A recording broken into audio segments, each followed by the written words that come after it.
बिस्मिल्लाह रहमान रहीम। अल्लाहुम्मा सल्लि अला सय्यिदिना मुहम्मद व अला आलि सय्यिदिना मुहम्मद व बारिक वसल्लम। من دا حضرت مفتی عبدالله شاه صاحب دغه کتاب شروع کړو او په هغې کې څلورم بابه پورې راورسېدو او دې کې بیا د تراویح بیان دی چې تراویح کول.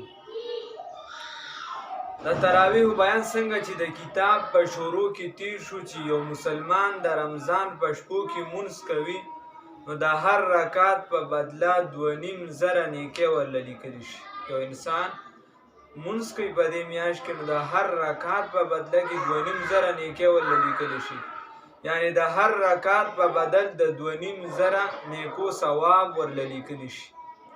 او په جنت کې به ورله الله یو مکان جوړوي د سرو یاقوتو نه. د دې مکان به 80 دروازې وي، په هره دروازه به د سرو زرو یو محل وي او سره یاقوت به پکې لګېدلی وي.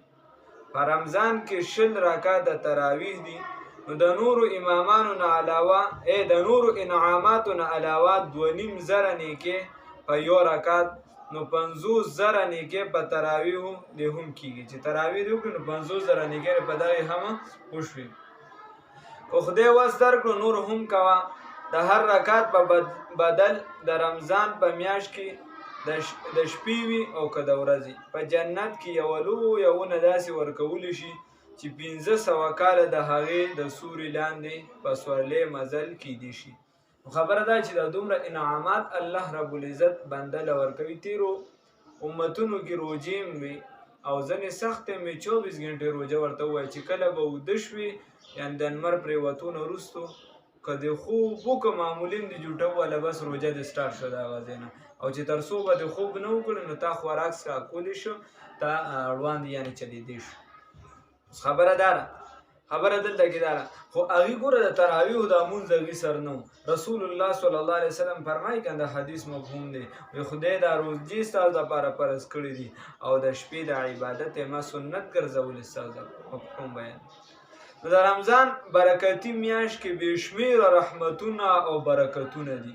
په دې میاشت کې د تراویحو مونځ سنت مؤکد دی، سنت مؤکده. بعضې خلک د سستۍ په وجه ټوله میاشت تراویح نه کوي او بعضې خلک څه تراویح کوي او څه نه کوي. عجیبه که څه کوي او څه تراویح نه کوي. نو د ډېر لوی ثواب او برکتونه دا خلک محروم پاتې کیږي.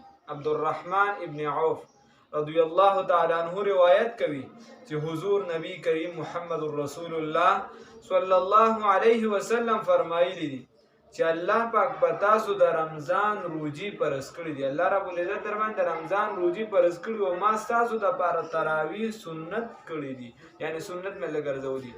کم بنده چې د ایمان او د ثواب په نیت باندې د رمضان روزي ونیسي، د ایمان او د ثواب په نیت باندې د رمضان المبارک روزي ونیسي او تراویح کوي، د تمام ګناهونو نه داسې پاکیږي لکه چې د موره په کومه ورځ پیدا شي، داسې پاک شي لکه د موره چې په کومه ورځ پیدا شي.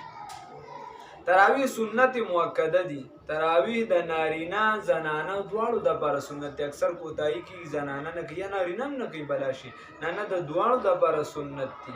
الله یې توفیق راکړي. د ماسخوتن د لمانځه نه پس یې وخت شروع شي او د صبح صادق پورې د تراویح وخت د سهار د بانګه پورې سهار وخت داخل شي. د ماښام نه تر سهاره پورې وخت چې په 3 تقسیم کړي، لومبنۍ 1/3 حصې نه واخله تر د نیمې شپې پورې د تراویح کول مستحب دي. دا تراویح کول مستحب دي او د نیمې شپې نه اخوا بیا تراویح کول خلاف اولا دي، یعنی بیا هم صحیح دي، مکروه نه دي، بس نه خو خلاف اولا دی، غوره نه دي. ښه کار دی چې د نیمې شپې نه وړاندې تراویح وکړي شي.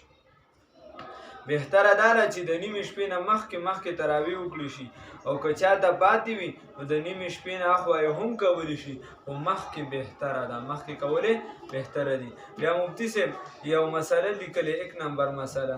حضرت مفتی صاحب وایي که یو بنده ماسخوتن داسې وخت کې مسجد ته راورسېده چې فرض شوي وي او تراویح شروع دي، نو دا بنده به څه وکړي؟ دی به اول فرض مونځ وکړي بیا به 2 رکعاته سنت وکړي اول به فرض مونځ وکړي بیا به 2 رکعاته سنت وکړي نو د هغې نه پس د امام سره د تراویح په مانځه کې به شامل شي چې څومره تراویح پاتې وي هغه به امام سره وکړي تراویح چې څومره پاتې هغه به امام یعنی څومره رکعتونه پاتې هغه سره شامل شي هغه تراویح د امام سره وکړي او وتر هم د امام سره په جمع وکړي الکه وتر د امام سره په جمع وکړي نو چې وتر مو کې د امام سره په جمع باندې بیا به وکړي د هغې نه پاس پاتې تراویح به ځان له وکړي چې څو رکعاته ترې تللی وي هغه به د وترو نه پس وکړي چې هر څو رکعات ترې تللی دی راغی امام مانځه ته ولاړ دی دنه رکعتونه شوي یا امام مونځ کړي تراویح ته ولاړ دی به خپل مونځ وکړي فرض بیا به سنت وکړي پس د هغې به امام سره تراویح وکړي او د تراویحو نه پس به وتر هم وکړي د امام سره بیا چې څو رکعته پاتې هغه ځان له وکړي دا پکې لومبنۍ نمبر مسله وه تراویح کې بیا پکې نور څه مسایل شته او څه فضایل شته الله رب العزت ترله توفیق راکړي انشاءالله وړاندې به وایو الله رب العزت ترله عمل کولو توفیق رانصیب